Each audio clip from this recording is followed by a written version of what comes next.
नमस्कार, स्वागत है आप सभी का Chanakya science and commerce classes में। ये हम डिस्कस कर रहे थे प्रीवियस क्लास में एलिमेंट्स ऑफ कॉस्ट। ठीक है, हमने डिस्कशन किया था एलिमेंट्स ऑफ कॉस्ट। ठीक है, लागत के तत्व। यहीं से आगे स्टार्ट करेंगे। आज की जो क्लास है इसमें का एक क्वेश्चन न्यूमेरिकल पक्का है। आप पूरी क्लास देखिएगा, एक 100% श्योर है एग्जाम में क्वेश्चन ऐसा आता, बहुत छोटा सा होता है। बहुत छोटा क्योंकि बहुत उसमें सिंगल मेथड है वो, अब 2 ही 3 टाइप के उसके छोटे छोटे क्वेश्चन होते हैं और वो आते जरूर एग्जाम में, हर साल पेपर में आता है। तो हम वहीं पे जो है लेके चलेंगे आपको। थोड़ा स्टार्टिंग में जो है आपको बेसिक बता देते हैं। एलिमेंट्स ऑफ कॉस्ट, तो लागत के, अब ये लागत के तत्व में हमने आपको बताया था 3 होते हैं। लागत के तत्व जो है 3 आपको बताए गए थे। कौन कौन से एलिमेंट्स ऑफ कॉस्ट में? एक तो मटेरियल उसका, दूसरा प्रोडक्ट को बनाते हैं तो उसका लेबर, और तीसरा होता है एक्सपेंस। और आप मेनली एक लाइन में आप समझ लीजिए, जो कॉस्ट अकाउंटिंग आया था, ये कॉस्ट अकाउंटिंग का मेन पर्पस था कॉस्ट डिटर्मिनेशन। मैं यहां पे लिख देता हूं क्लासिफिकेशन, ठीक है, जिसमें आप डिफरेंट कॉस्ट होती हैं उसकी, उस पर बात करते हैं, प्राइम कॉस्ट, वर्क कॉस्ट, कौन सी चीजों पे, classification and cost control, then calculation of selling price और टेंडर प्राइस निकालना। इसके लिए आया था क्योंकि इसके अलावा जो काम थे वो फाइनेंशियल अकाउंटिंग में हो रहे थे। तो लागत लेखांकन के जो कार्य की बात की जाए तो यही थे। बाकी सब्सिडरी वर्क तो उसके हैं, वो तो आप करते हो, लेकिन जो मेन वर्क उसका है, जैसे हम आए आपको पढ़ा रहे हैं, अब हम पढ़ाते पढ़ाते ज्ञान की बात करने लगे, मोटिवेशन देने लगे, वो तो उसका एक पार्ट है, लेकिन मेन जो हमारा काम है वो पढ़ाना ही है। तो इसमें ये जरूरत थी। अब हमने स्टार्टिंग में जो बताया कि भाई मटेरियल, लेबर और एक्सपेंस, ये 3 एलिमेंट्स होते हैं किसी भी प्रोडक्ट को जब आप बनाते हो। जैसे अगर हम ये मार्कर भी बना रहे हैं तो ये भी बनाने में 3 ही चीजें लगी होंगी। अब अगर आपको कंट्रोल करना है तो आप उसके बारे में जब तक आप डीप नॉलेज आपको नहीं होगा, जैसे एक गांव में होता है हम लोगों के यहाँ कि बैल रोग है, तो अब डॉक्टर जाते हैं, जो जानवरों के डॉक्टर हैं वो जाएंगे तो दौड़ भागा करेंगे इधर उधर। गांव का एक अनपढ़ आदमी आएगा, अब वो अकेले को बैल को गिरा दे। अब ताकत में तो बैल जो है वो आदमी से ज्यादा है, लेकिन वो गिरा कैसे देता है? उसे पता है ना कि किस नस को दाबेंगे तो ये गिर जाएगा, तो ये उसे पता है ना। तो अब बैल के पूरे शरीर के बारे में उसे पता है क्योंकि वो उसके साथ रहता है जानवर को, तभी तो वो कंट्रोल कर रहा है। अब आपको कॉस्ट कंट्रोल करनी है तो आपको उसके जो पार्ट्स हैं उन पार्ट को अलग अलग जानना पड़ेगा, तब कंट्रोल कर पाएंगे आप। तो उसमें का पहला पार्ट हमारा है मटेरियल। सबसे पहला पार्ट क्या है? मटेरियल आपका। तो हमारा न्यूमेरिकल की ये सीरीज हम आपको पढ़ा रहे हैं। तो मटेरियल में अब जब आप देखेंगे तो मटेरियल किसी प्रोडक्ट को आप बनाते हो, उसका जो मेन पार्ट होता है उसे मटेरियल कहते हैं आप, जिससे भाई वो बन के तैयार होता है। मटेरियल 2 टाइप के होते हैं, एक डायरेक्ट और एक होता है इनडायरेक्ट। थ्योरी में हम डिस्कस करेंगे। फिलहाल अगर हम देखें तो इसमें डायरेक्ट और इनडायरेक्ट होता है। अब मटेरियल कंट्रोल करना है,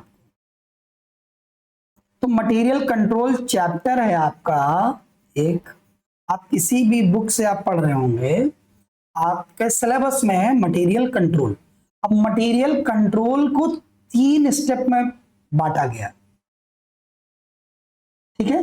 3 स्टेप में जो उनकी जो पूरी स्ट्रेटजी है उसको 3 पार्ट में हम पढ़ते हैं, उसी से न्यूमेरिकल भी आपका बनता है। सबसे पहला तो कि कितना माल खरीदें, ये तो डिसाइड करोगे आप। उसके बाद में कितना माल रखें, और फिर कौन सा माल पहले बेचें। ठीक है, तो परचेस,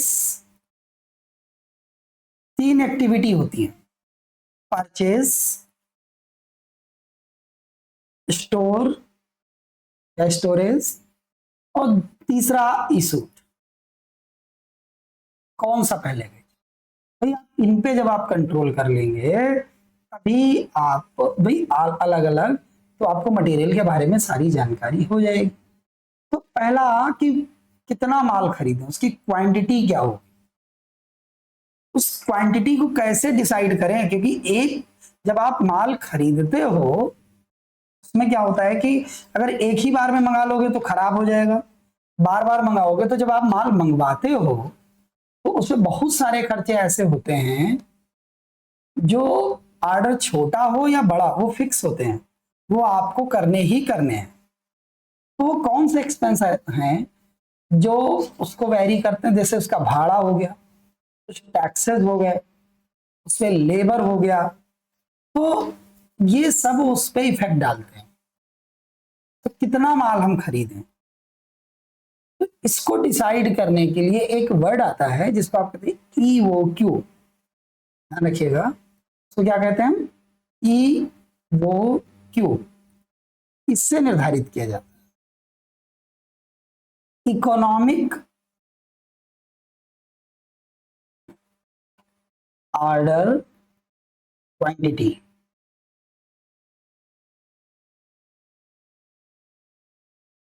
इससे निर्धारित, यानी अब आपको समझ में आ गया होगा कि आर्थिक आदेश मात्रा इसे कहते हैं, आर्थिक आदेश मात्रा। थ्योरी में भी पूछा जाता है, सेक्शन ए में, न्यूमेरिकल में भी पूछा जाता है। अब ये EOQ निकाला कैसे जाएगा, ये होता क्या है, तो कितना माल मंगवाया जाए, कौन सा माल कितना मंगवाया जाए जिससे कि हमारे ऊपर अतिरिक्त भार ना पड़े, हमारी कॉस्ट कम से कम आए, उसे आर्थिक आदेश मात्रा कहते हैं। तो इन पे तो हम बाद में बात करेंगे, अभी नहीं कर रहे, अभी हम परचेस EOQ पे ही बात करने वाले हैं। मैंने आपसे कहा था कि एक क्वेश्चन आपका हम आज पक्का कर देंगे जो एग्जाम में 100% आपको मिलेगा, आप किसी भी यूनिवर्सिटी के हो। तो EOQ निकलेगा कैसे, अगर हम EOQ की बात करें तो EOQ का जो फार्मूला होता है वो EOQ शॉर्ट फॉर्म में लिखते हैं √2AS अपान आई। ये इसका आई को कुछ लोग C भी रिप्रेजेंट करते हैं, आई भी लिखा जाता है, C भी लिखा जाता है। तो अब इसको हम एक तरीके अब एक्सप्लेन कर देते हैं। देखिए जो 2 है आपका तो कांस्टेंट में कुछ नहीं करना, ए की वैल्यू, ए मतलब होता है एनुअल कंजम्पशन, एनुअल कंजम्पशन, वार्षिक उपभोग। आप कितना कंज्यूम करते हो पूरे साल में, आपकी कितनी खपत है मटेरियल की, तो आप कहते हो एनुअल कंजम्पशन। और एस का मतलब होता है अगर एक आदेश आप देते हैं, अगर एक आदेश देते हैं तो उस पर कितना आता है। ठीक है, बाइंग कॉस्ट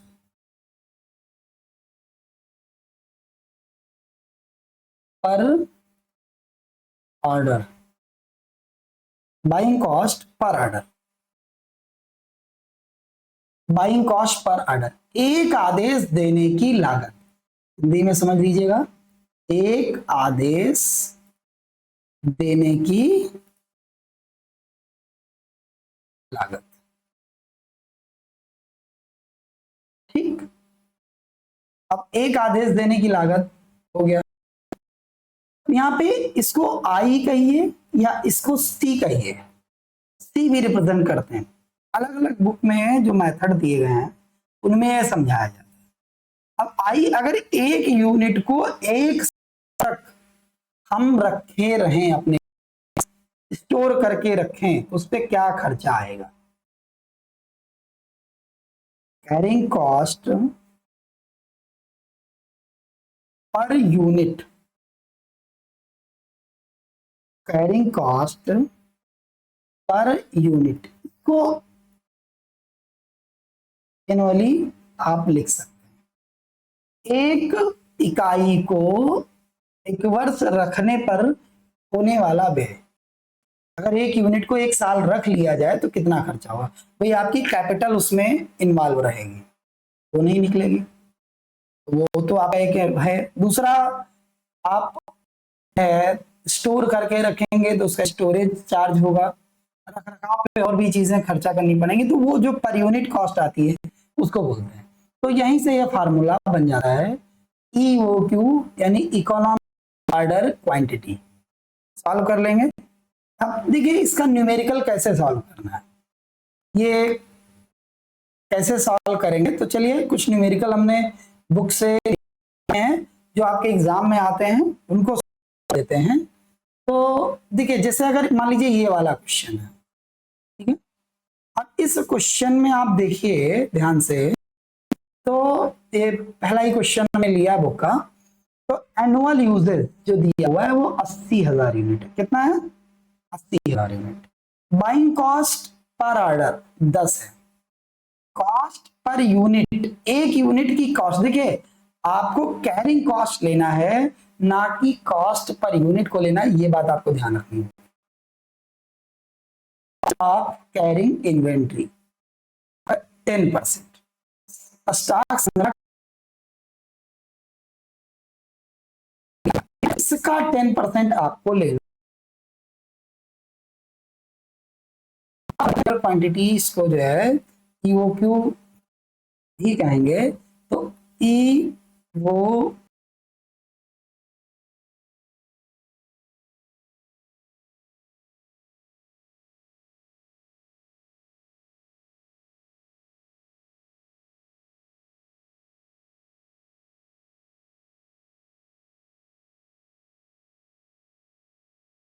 एक ही चीज है।